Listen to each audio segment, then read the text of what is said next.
The News4JAX I-TEAM digging deeper into why this prominent political donor who took his own life last week had key card access to Jacksonville Police Headquarters for 5 years. A retired officer tells us it's unheard of.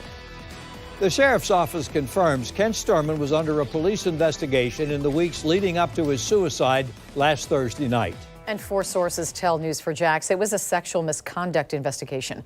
Sturman was linked to election campaigns for Governor DeSantis, former Sheriff Mike Williams, and current Sheriff TK Waters.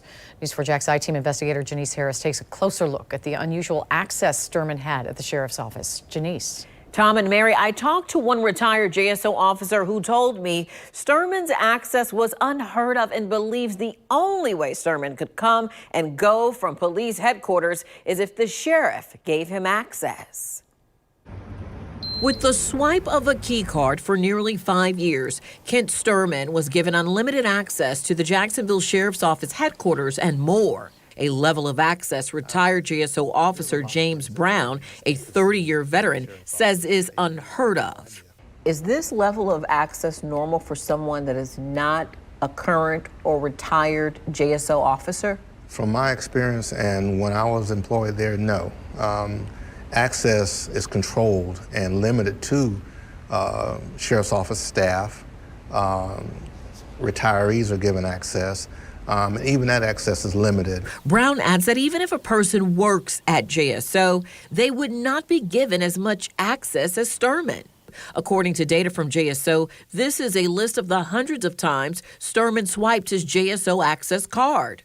At JSO headquarters, 140 times, Zone 1, once, Zone 2, 8, Zone 3, 30, Zone 4, 8, Zone 5, 0 times, K9 JSO 4 times, JSO Aviation once, and the Montgomery Correctional Institute once on April 8, 2018. It would raise a suspicion of why would that person be given that type of access. This image shows a previous request to JSO for Sturman's JSO ID and key swipes since July 2015. The response on August 18, 2022, under Sheriff Pat Ivey says, after a diligent search, our office has located no records which are responsive to your request. Local attorney John Phillips was hired to represent a former JSO officer in a separate case. Phillips questioned Sturman's access while investigating his client's case. Within that investigation, Kent Sturman's name repeatedly came up as somebody who ultimately was either making decisions about who was to get promoted or was influential in those decisions, which was highly unusual and offensive as he's a private citizen. Phillips says several Jacksonville officers have come forward to him. Phillips says he requested the badge log and other information and still has not heard back from JSO. JSO gave the badge data to News4JAX on Friday. The criminal investigation into Sturman will continue even though he's dead. 4 sources have confirmed the allegations involve sexual misconduct.